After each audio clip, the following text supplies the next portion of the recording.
ನಮಸ್ಕಾರ ಸ್ನೇಹಿತರೆ ಬೆಂಗಳೂರಿನಲ್ಲಿ ಎರಡನೇ ವಿಮಾನ ನಿಲ್ದಾಣವನ್ನು ನಿರ್ಮಾಣ ಮಾಡಲು ಸ್ಥಳವನ್ನು ನಿಗದಿ ಮಾಡಲಾಗಿದೆ.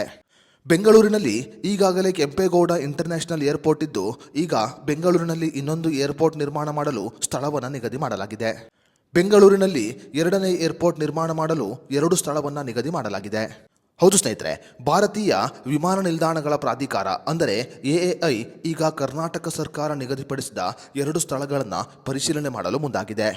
ಬೆಂಗಳೂರಿನ ಕನಕಪುರ ರಸ್ತೆಯಲ್ಲಿ ಇರುವ 2 ಜಾಗಗಳು ಮತ್ತು ನೆಲಮಂಗಲದ ಕುಣಿಗಲ್ನ 1 ಜಾಗವನ್ನು ಈಗ ಭಾರತೀಯ ವಿಮಾನ ನಿಲ್ದಾಣಗಳ ಪ್ರಾಧಿಕಾರ ಪರೀಕ್ಷೆಯನ್ನು ಮಾಡುತ್ತಿದೆ. ಬೆಂಗಳೂರಿನಲ್ಲಿ ಎರಡನೇ ಏರ್ಪೋರ್ಟ್ ನಿರ್ಮಾಣ ಮಾಡುವುದರ ಜೊತೆಗೆ ಬೆಳಗಾವಿ ಮತ್ತು ಹುಬ್ಬಳ್ಳಿಯಲ್ಲಿರುವ ವಿಮಾನ ನಿಲ್ದಾಣವನ್ನು ಅಂತಾರಾಷ್ಟ್ರೀಯ ಏರ್ಪೋರ್ಟ್ಗಳಾಗಿ ಪರಿವರ್ತನೆ ಮಾಡಲಾಗುತ್ತೆ.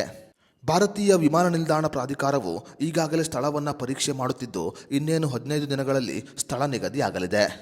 ಅದೇ ರೀತಿಯಲ್ಲಿ ಬೆಂಗಳೂರಿನ ವಿಮಾನ ನಿಲ್ದಾಣಗಳ ಪ್ರಾಧಿಕಾರದ ಜೊತೆಗೆ ಚರ್ಚೆಯನ್ನು ಮಾಡಿ ಇನ್ನೇನು ಕೆಲವೇ ದಿನಗಳಲ್ಲಿ ಸ್ಥಳವನ್ನು ನಿಗದಿ ಮಾಡುತ್ತೇವೆ ಅಂತ ಸಚಿವರಾದ ಎಂಬಿ ಪಾಟೀಲ್ ಅವರು ಸ್ಪಷ್ಟಪಡಿಸಿದ್ದಾರೆ. ಈಗಾಗಲೇ ಬೆಂಗಳೂರಿನಲ್ಲಿ 1 ಇಂಟರ್ನ್ಯಾಷನಲ್ ಏರ್ಪೋರ್ಟ್ ಇದ್ದು, ಇನ್ನೇನು 1 ವರ್ಷದಲ್ಲಿ ಇನ್ನೊಂದು ಏರ್ಪೋರ್ಟ್ ನಿರ್ಮಾಣವಾಗಲಿದೆ.